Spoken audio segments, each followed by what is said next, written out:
Well, as a 17-year-old, she was a student during the Columbine High School shooting. Now Liz Carlston is an author and just released her new book, The Christmas Stone, and she joins us with Tom in studio next. She is a former Columbine student, now an author. Liz Carlston was at Columbine, of course, 10 years ago when gunfire filled that school. Well, she's now written a second book, and Liz Carlston's live in studio this morning to talk about this book called The Christmas Stone. And when we talk about a second book, your first book was about Columbine. It was called Surviving Columbine, a factual account of your experiences there. This is very different. This is a novel, so I imagine that has to be, which one was easier to write? This one definitely was easier to write because with Surviving Columbine, you really had to connect with a very hard day. And for me, it was very therapeutic to write that book because you connect with those feelings and those emotions that often were suppressed for a long time. And so, you know, definitely that was my junior year of high school, and you know, it's something I think about every day. Well, I can imagine, because so many of us think about that day, and I mean for us, in high school, things happened to us, and I'll never forget the time this happened. But you had one of those events that everyone remembers outside of your life, but not in the way you would. Exactly, and you want to remember the people that lost their lives that day, and the best way you can honor them is by living. And really, the Christmas Stone, it's an outcrop of that. It's moving forward with life and living your life, and the Stone, it's really a feel-good, warm, fuzzy, fictional, you know, Christmas novel, so something great to pick up for the holidays. Well, tell people a little bit about the concept of the Christmas Stone itself and the story.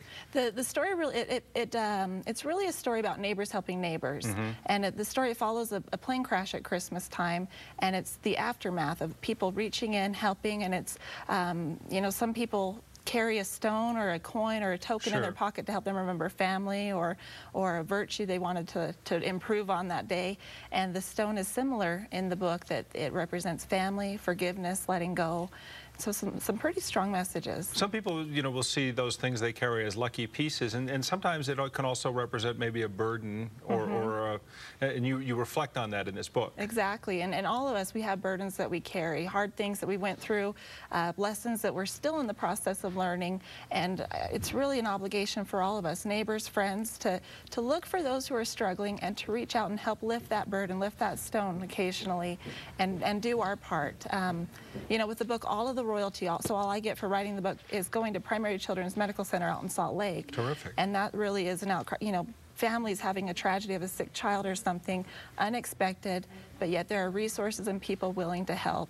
And so it's, Yeah, tell me about the Christmas aspect of it, because you could have written this story without that component, but you definitely chose taking the path of using Christmas as a piece of this. Yeah, the Christmas element, what really matters there is you kind of have this great holiday feeling and spirit that goes on, you know, November to December, and it really ties in with this desire to serve and to help and to reach out to people. And to tell this story, the Christmas Stone story, the timing of it really matched up well with the holiday season as well. Well, people get a chance to pick up the book, and I know you're going to be tomorrow at the Barnes & Noble in Littleton signing copies from 1 to 3.